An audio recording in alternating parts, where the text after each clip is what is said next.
नमस्कार, मी प्राजक्ता तांडेल. बुलेटिनमध्ये आपलं सगळ्यांचं स्वागत. आणि बुलेटिनच्या सुरुवातीलाच एक मोठी बातमी. दसरा मेळाव्याआधीच उद्धव ठाकरेंची तोफ मुंबईमध्ये धडाडणार आहे. ठाकरेंचा आवाज संपूर्ण देशभर घुमणार असा हा मेळावा असणार आहे. आगामी मुंबई महानगरपालिका निवडणुकीच्या निमित्तानं उद्धव ठाकरेंनी गटप्रमुखांचा मेळावा आयोजित केलाय. गोरेगावच्या नेस्को सेंटरमध्ये ठाकरे तोफ धडाडणार आहे. तर गेली अनेक वर्ष सत्ता असलेली मुंबई महानगरपालिका आपल्याच ताब्यात ठेवण्याचं मोठं आव्हान उद्धव ठाकरे अँड कंपनी समोर असेल. पण हे आव्हान तितकंसं सोपं नसणार आहे, कारण शिवसेनेतला शिंदे गट आता वेगळा होऊन तो भाजपसोबत सध्या सत्तेत आहे. उद्धव ठाकरेंविरुद्ध भाजप मनसेसह शिंदे गटाचं आव्हान असेल. तर उद्धव ठाकरे गटप्रमुखांच्या मेळाव्यामध्ये आता नेमकं काय बोलतात याकडे सगळ्या शिवसैनिकांचं आणि संपूर्ण राज्याचं लक्ष असेल.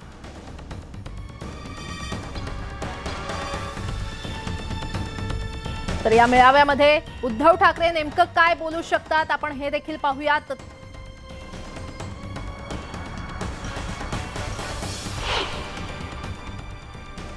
एकनाथ शिंदे आणि बंडखोरी हा महत्त्वाचा मुद्दा असेल, तर हिंदुत्व आणि मराठी या मुद्द्यावर देखील उद्धव ठाकरे बोलू शकतात. तर पक्षासह चिन्हासाठीची धडपड हा एक महत्त्वाचा मुद्दा असू शकतो. शिवतीर्थावरून सुरू झालेलं भांडण आणि भाजपसह मित्र पक्षांवर देखील आता उद्धव ठाकरे बोलणार का याकडे संपूर्ण राज्याचं लक्ष लागलंय.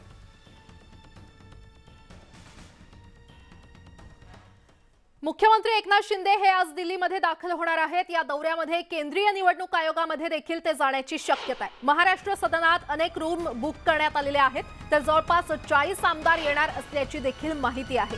विविध रखडलेले प्रकल्प मार्गी लावण्यासाठी मुख्यमंत्री शिंदे केंद्रीय मंत्र्यांची भेट घेण्याची शक्यता आहे. वेदांता फॉक्सकॉन प्रकरणानंतर महाराष्ट्र सरकार आता फ्रंट फूटवर आलंय.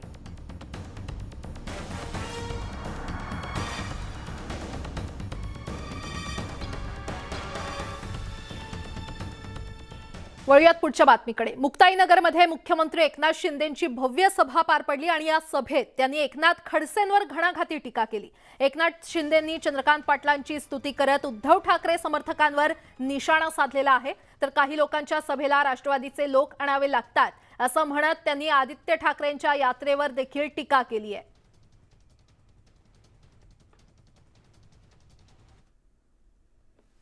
काही लोकांना सवय आहे, पण त्यांच्या सभांना कशी माणसं आणावी लागतात ते त्यांचा अनुभव ते सांगत असतात.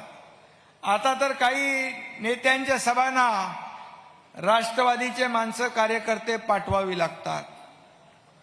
पण इथे आलेला एकही माणूस असा भाड्याने आणलेला नाही, मनापासून आणलेली ही गर्दी आहे. मनापासून आणलेली. रस्त्याच्या दुतर्फा येताना पाहिलं काय लोकांचं प्रेम आहे आणि मन भरून येतं. पक्षाचा उमेदवार नसताना, अपक्ष उमेदवार असताना आपण त्यांना निवडून दिलं. तुमची निवड योग्य हो ठरली. तुम्ही चांगल्या माणसाला निवडून दिलंय, प्रामाणिक कार्यकर्त्याला निवडून दिलंय. तो रात्रंदिवस मेहनत करत असतो. त्याची तळमळ मी पाहिलेली आहे. गेल्या 2.5 वर्षामध्ये तो अनेक वेळा मला भेटायचा, अक्षरशः रडायचा, आपलं दुःख वेदना व्यक्त करायचा. मी ऐकून घ्यायचो, कारण ऐकणारं बाकी कोणी नव्हतंच. मी एकटाच होतो. मुंबई महापालिकेतील भ्रष्टाचाराचं विसर्जन करणार असा निर्धार उपमुख्यमंत्री देवेंद्र फडणवीस यांनी केलाय. मविया सरकारनं गणेशोत्सवावर निर्बंध आणले, त्यामुळे राज्य गुजरातच्या मागे गेलं अशी जोरदार टीका उपमुख्यमंत्री देवेंद्र फडणवीसांनी मविया सरकारवर केली आहे. राज्याला गुजरातच्या पुढे नेण्यासाठी आणि मुंबईकरांचं जीवन सुकर करण्यासाठी प्रयत्नांची पराकाष्ठा करणार असल्याचं देखील त्यांनी म्हटलं. भारतीय जनता पार्टी मुंबईच्या वतीनं आयोजित मुंबई मोरया या गणेशोत्सव स्पर्धेच्या पारितोषिक वितरण समारंभामध्ये ते बोलत होते. श्री गणेशाच्या विसर्जनाच्या वेळी मी एकच गोष्ट श्री गणेशाला मागितली की बाबा, तुमचं विसर्जन करतोय तुम्ही, तर पुढच्या वर्षी या, पण तुमच्यासोबत मुंबई महानगरपालिकेच्या भ्रष्टाचाराचंही विसर्जन करू द्या आणि त्याला खालीच दाबून ठेवा. त्या अरबी समुद्राच्या आतमध्ये हा भ्रष्टाचार असा अडकला पाहिजे की कधी वर येण्याचं नावच या भ्रष्टाचाराने घेऊ नये, अशा प्रकारचा वर हा या ठिकाणी श्री गणेशाला मागितलेला आहे. आणि आपण गणेशोत्सवाला परवानगी नाकारली तर अशीची गुजरातच्या मागे गेलो, क्रमांक खाली गेला. पण आता काळजीचं कारण नाही आहे.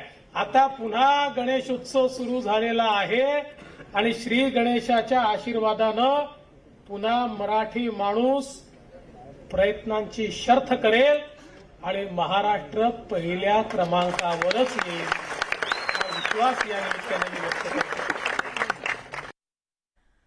मोबाईल ॲपच्या माध्यमातून अवैध कर्ज वितरण आणि त्यातून ग्राहकांची होणारी पिळवणूक थांबवण्यासाठी आरबीआयनं पुढाकार घेत गुगल सोबत चर्चा केली. याला यश आलं असून आता गुगलनं गेल्या काही दिवसात तब्बल 2000 लोन ॲप्स प्ले स्टोअरमधून हटवलेले आहेत.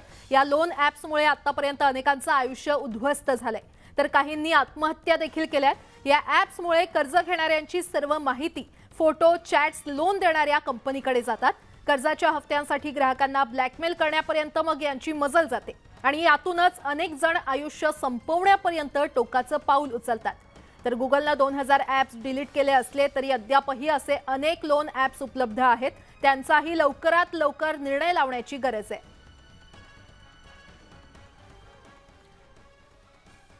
खासगी सावकाराच्या जाचाला कंटाळून पुण्यामध्ये सहकार विभागातील एका अधिकाऱ्यानं आत्महत्या केल्याचा प्रकार उघडकीस आलाय. गणेश शंकर शिंदे असं आत्महत्या केलेल्या अधिकाऱ्याचं नाव आहे. सहकार विभागात ते अधिकारी पदावर काम करत होते. फरासखाना पोलीस ठाण्यात या प्रकरणी गुन्हा दाखल करण्यात आलाय. मात्र हे कर्ज शिंदे यांनी मुंबईहून पुण्याला बदली व्हावी म्हणून देण्यासाठी घेतल्याची चर्चा सुरू आहे. पोलिसांनी मात्र तपासात जे समोर येईल त्यानुसार कारवाई करू असं सांगितलंय. पुण्यात सहकार विभागातील अधिकाऱ्याची आत्महत्या. बदलीसाठी काढलं लाखोंचं कर्ज. सावकाराच्या जाचाला कंटाळून संपवलं जीवन.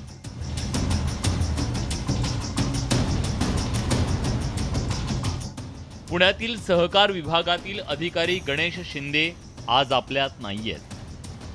खासगी सावकाराच्या जाचाला कंटाळून त्यांनी आपलं जीवन संपवलंय. त्यांनी कर्ज कशासाठी घेतलं होतं तर खात्यांतर्गत बदलीसाठी शिंदेंनी वेगवेगळ्या 3 सावकारांकडून कर्ज घेतल्याचा दावा त्यांच्या कुटुंबियांनी केलाय. क्लासवर अधिकारी असलेल्या गणेश शिंदे यांनी आत्महत्या केल्यानंतर त्यांनी ही आत्महत्या बदलीसाठी कर्जानं घेतलेले पैसे परत फेडताना आल्यामुळे केल्याची चर्चा त्यांच्या नातेवाईकांमध्ये.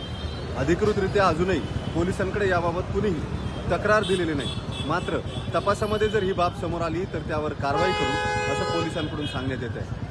प्रत्यक्षात जर खरंच बदलीसाठी हे कर्जानं पैसे घेण्यात आलेले असतील तर मात्र राज्यातली व्यवस्था ही कशा पद्धतीने चालली जाते, बदल्या या पैशांनी कशा होतात याचं हे स्पष्ट उदाहरण असेल. या संदर्भातली सुसाईड नोटही त्यांनी लिहून ठेवली आहे. त्यांच्या आत्महत्येनंतर गुन्हा दाखल करण्यात आला असून 4 जणांना अटक करण्यात आली आहे. ते सर्व त्या सुसाईड नोटचं अवलोकन केलं असताना त्यामध्ये काही खाजगी सावकार, त्यांचे मित्र, नातेवाईकांनी त्यांच्याकडनं पैसे घेतले होते. त्यांच्याकडून ह्या मैतानी पैसे घेतले होते आणि त्यानंतर त्याने पैसे त्यांना फेडता न आल्यामुळं आणि त्यांच्या तगादाला कंटाळून त्यांनी आत्महत्या केल्याचे त्यामध्ये स्पष्टपणे लिहिलेलं होतं. एकूण आम्ही 7 लोकांविरुद्ध फिर्याद दाखल केलेली आहे आणि एकूण आम्ही 4 लोकांना अटक केलेली आहे आणि आज कोर्टात प्रोड्यूस करीत आहोत. बदल्यांसाठी खरंच लाखो रुपयांचं रेट कार्ड आहे का असा प्रश्न आता उपस्थित होतोय. की अमुक पद मिळावं म्हणून अधिकारी किंवा कर्मचाऱ्याच्या मध्ये अहमेकमेका लागणार, त्यांच्यामध्ये तशी स्पर्धा लागणार आणि त्यासाठी मी कोणत्याही स्तराला जातील अशी परिस्थिती उद्भवू नये म्हणून यामध्ये जसे नियम आहेत तसे सुप्रीम कोर्टचे आदेश पण आहेत. बदलीसाठी लाखो रुपयांचे व्यवहार होतात का आणि असे व्यवहार होत असतील तर आपली सरकारी यंत्रणा इमानदार कशी राहील असा सवाल विचारला जातोय. वैभव सोनवणे, न्यूज 18 लोकमत, पुणे. वळूयात पुढच्या बातमीकडे. नियमांचं उल्लंघन आणि आर्थिक अनियमिततेमुळे तोट्यात गेलेल्या रुपी सहकारी बँकेला वाचवण्याचे न्यायालयीन आणि केंद्रीय अर्थ मंत्रालयातील सर्व प्रयत्न असफल ठरले. त्यामुळे उद्या या बँकेला कायमचं टाळं लागणार आहे. हे आता स्पष्ट झालेलं आहे. 1912 मध्ये स्थापन झालेल्या सहकार क्षेत्रातील या जुन्या रुपी बँकेवर गेली काही वर्ष प्रशासकीय राजवट आहे. रुपीकडे 830 कोटी रुपयांची रोखता, 80 कोटी रुपयांची मालमत्ता असून सुमारे 100 कोटी रुपयांची कर्ज वसुली बाकी आहे. आणि असं असलं तरी अजूनही हजारो ठेवीदारांचे पैसे अडकलेले आहेत. बँक वाचवण्याचे प्रयत्न विविध स्तरावर सुरू होते. या बँकेचं अन्य बँकेत विलिनीकरण करण्याच्या बँकेच्या प्रयत्नाला देखील आता अयशस्वी ठरलेला आहे. रिझर्व्ह बँकेनं मात्र 8 ऑगस्टला रुपी बँकेचा परवानाच रद्दबातल करण्याचा आदेश काढला.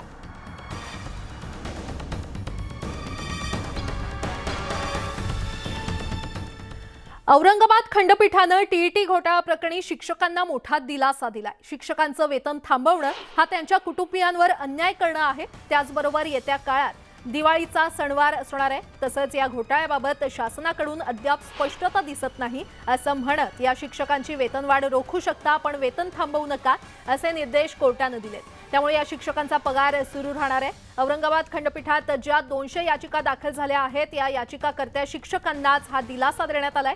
तर शिक्षक पात्रता परीक्षा अर्थात टीईटी घोटाळा प्रकरणी राज्य शासनानं या घोटाळ्यातील शिक्षकांचं वेतन थांबवण्याचं ठरवलं होतं. तसंच याची यादी देखील प्रसिद्ध केली होती. याविरोधात काही शिक्षकांनी मुंबई हायकोर्टाच्या औरंगाबाद खंडपीठात धाव घेतली होती आणि या प्रकरणाची पुढील सुनावणी 19 नोव्हेंबर रोजी होणार आहे.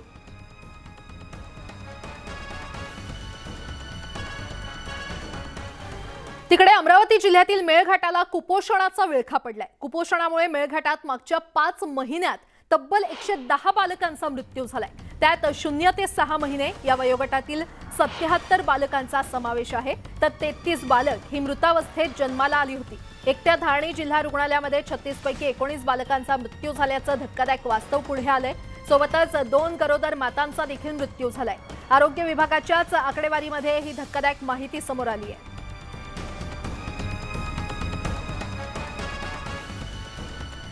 बातमी कोल्हापुरातून. कोल्हापुरातील अंबाबाई देवीचं दर्शन आज बंद राहणार आहे. गाभारा आणि दागिने स्वच्छतेसाठी दर्शन बंद ठेवण्यात येणार आहे. नवरात्री निमित्त मंदिराची स्वच्छता सध्या सुरू आहे. त्यामुळे जिल्हाधिकारी आज पाहणी देखील करणार आहेत. अधिक माहिती देत आहेत आमचे प्रतिनिधी ज्ञानेश्वर साळोखे आपल्यासोबत जोडले गेलेले आहेत. ज्ञानेश्वर, अंबाबाई देवीचं दर्शन आज भाविकांसाठी बंद असेल, काय अपडेट? नवरात्री निमित्त युद्ध पातळीवरती तयारी आहे त्या अंबाबाई मंदिरामध्ये सध्या सुरू आहे. मंदिर परिसरातला बाहेरचा सगळा भाग आहे तो स्वच्छ यापूर्वी करण्यात आला आहे. मात्र आज गाभारा स्वच्छतेचं आणि दागिना स्वच्छतेचं काम आहे ते हाती घेण्यात येणार आहे. आणि त्यामुळे गाभाऱ्यातलं आज देवीचं दर्शन आहे ते बंद करण्याचा निर्णय आहे तो प्रशासनाने घेतला आहे. यासोबतच इरलं पांघरण्याचा जो विधी आहे तो सुद्धा आज संपन्न होणार आहे. कारण देवीच्या गाभाऱ्याची स्वच्छता करत असताना देवीच्या मूळ मूर्तीला सुद्धा कोणत्याही पद्धतीचा धोका पोहोचू नये यासाठी हा एक विधी असतो आणि तो विधी सुद्धा आज संपन्न होणार आहे. याशिवाय नवरात्रोत्सवाच्या एकूणच तयारी आणि सुरक्षेच्या आढाव्यासाठी जिल्हाधिकारी आणि SP हे आज मंदिर परिसराची पाहणी करणार आहेत आणि व्यापाऱ्याशी सुद्धा या ठिकाणी संवाद साधणार आहेत, संपर्क साधणार आहेत. कारण गेल्या काही दिवसापासून पेड दर्शनावरून वाद हेतू कोल्हापूरमध्ये चिघळल्याचं पाहायला मिळते आणि या सगळ्या पार्श्वभूमीवरती जिल्हाधिकारी आज मंदिर परिसरामध्ये भेट देऊन या एकूणच सगळ्या परिस्थितीची पाहणी करणार आहेत. एकूणच पाहायला गेलं तर नवरात्रीची तयारी आता अंतिम टप्प्यात आल्याचं पाहायला मिळते आणि प्रशासन सुद्धा या सगळ्या पार्श्वभूमीवरती सज्ज होताना पाहायला मिळते. मात्र आज गाभारा दर्शन बंद आहे आणि उत्सव मूर्तीचं दर्शन भाविकांना आज घ्यावं लागणार आहे. बरं, ज्ञानेश्वर, धन्यवाद या सविस्तर माहितीसाठी. आणि आता महत्त्वाच्या बातम्या पाहणार आहोत वेगवान स्वरूपात. मुंबई मराठी माणसाची आहे आणि राहील. यापुढे मराठी माणसांच्या सणांवर महाराष्ट्रात बंदी येणार नाही असं आश्वासन देवेंद्र फडणवीसांनी दिलंय. तसंच निवडणुका जवळ आल्या की काही जणांकडून मुंबई महाराष्ट्रापासून तोडणार अशी गुंगीची औषधं दिली जातात. या अफवांना बळी पडू नका असं देखील ते म्हटले. आपली संस्कृती कला जोपासलीच पाहिजे. त्यामुळे मराठी नाट्य, चित्रपट आणि कला क्षेत्राला गतवैभव प्राप्त व्हावं यासाठी सर्वतोपरी प्रयत्न केले जातील अशी ग्वाही मुख्यमंत्री एकनाथ शिंदे यांनी दिली आहे. या क्षेत्रातील पडद्यामागील कलावंत, तंत्रज्ञ यांना परवडणारी घरं उपलब्ध व्हावीत, यापासून संरक्षणाबाबत निर्णय घेतले जातील असं देखील ते म्हटले. कल्याणच्या दुर्गडी किल्ल्यावर नवरात्र उत्सव कोण साजरा करणार यावरून शिंदे समर्थक आणि शिवसेना समर्थक आमने-सामने आलेले आहेत. कल्याणच्या दुर्गडी किल्ल्यावर गेल्या 54 वर्षांपासून शिवसेनेकडून नवरात्र उत्सव साजरा केला जातो. मात्र आता शिंदे समर्थकांनी देखील दुर्गडी किल्ल्यावर परवानगीसाठी जिल्हाधिकाऱ्यांकडे अर्ज केलाय.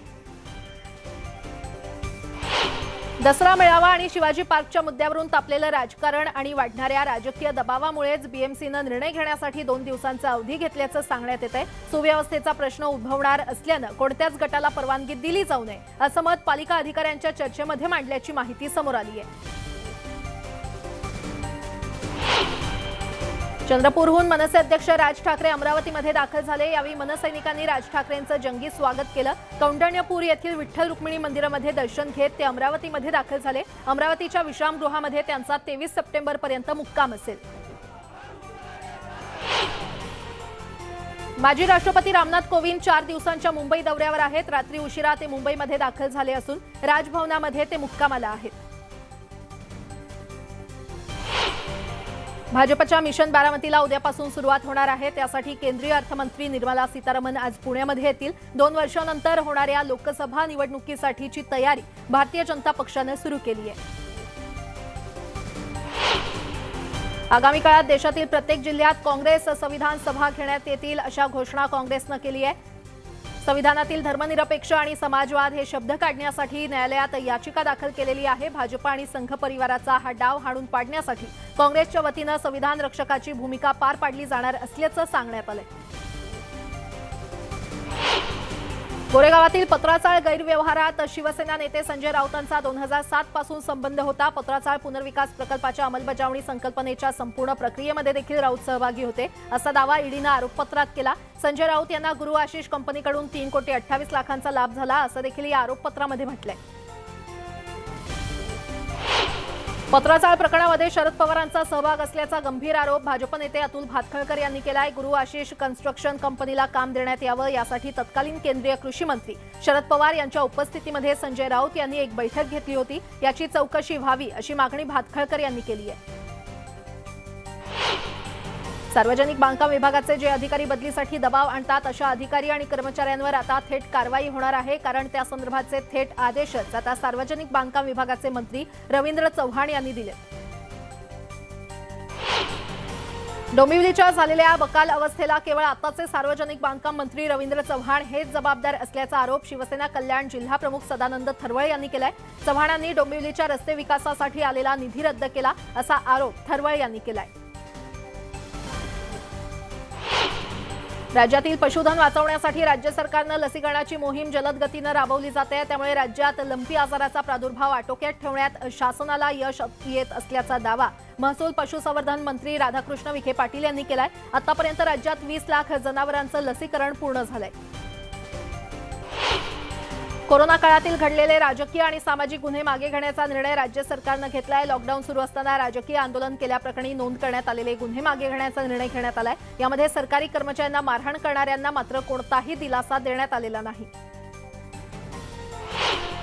नवरात्रोत्सवाच्या काळात राज्यातील महिलांच्या सर्वांगीण आरोग्य तपासणीचा महत्वाकांक्षी प्रकल्प आरोग्य विभागानं हाती घेतलाय. माता सुरक्षित तर घर सुरक्षित या संकल्पनेअंतर्गत या काळात 18 वर्षावरील 3.5 कोटी महिलांच्या आरोग्याची तपासणी करण्यात येणार आहे.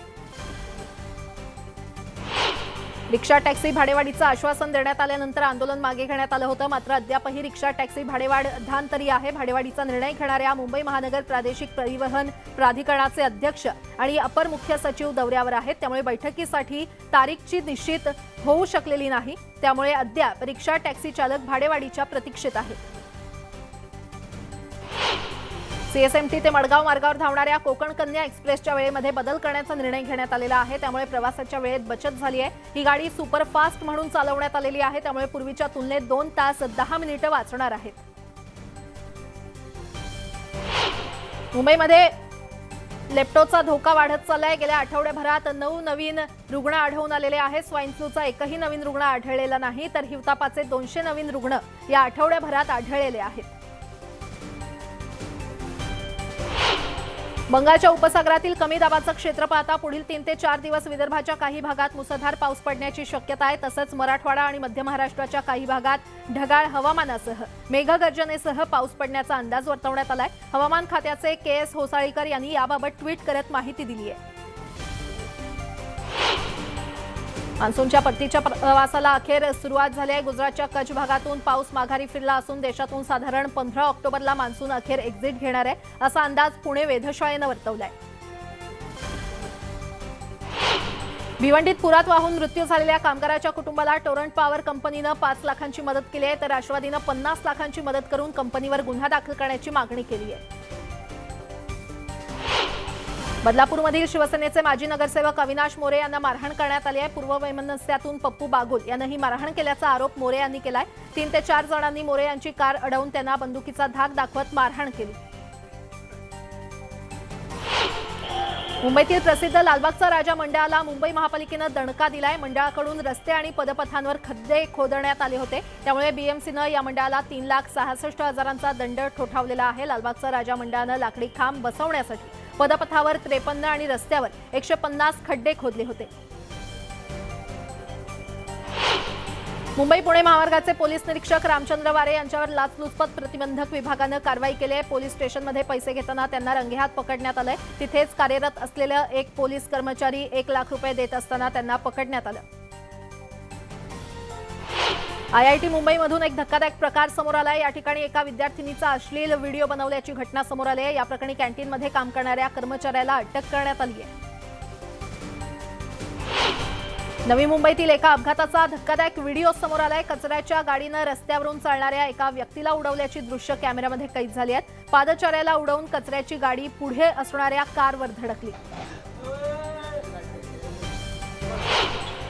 उल्हासनगरात एका भरधाव कारनं रस्त्याच्या कडेला उभ्या असलेल्या 10 ते 15 गाड्या आणि सायकलींना धडक दिली. सुदैवानं यात कोणतीही जीवितहानी झालेली नाही. अपघातानंतर कार चालकानं पळ काढला असून पोलिसांनी कार ताब्यात घेतलेली आहे आणि कार चालकाचा शोध सुरू आहे. पेण रेल्वे स्थानकातील रुळावर भला मोठा अजगर आढळून आला. एका सर्पमित्रानं या अजगराला मोठ्या शिताफीनं पकडून सुखरूप जंगलात सोडून दिला. बदलापूरमधील कासगाव परिसरात बिबट्याचा वावर दिसून आला. बिबट्यानं काही कोंबड्या फस्त केल्या असून परिसरातील बकऱ्यांना देखील लक्ष केलं होतं. यामुळे इथल्या नागरिकांमध्ये भीतीचं वातावरण असून बिबट्याचा त्वरित बंदोबस्त करण्याची मागणी केली जाते. अभिनेता अरमान कोहली याला उच्च न्यायालयानं अखेर जामीन मंजूर केलाय. 1 लाख रुपयांच्या बंधपत्रावर त्याची सुटका करण्याचे आदेश दिलेत. गेल्या वर्षी ऑगस्ट महिन्यात केंद्रीय अंमली पदार्थ नियंत्रण विभागानं अरमानच्या निवासस्थानी छापा टाकून त्याला अटक केली होती.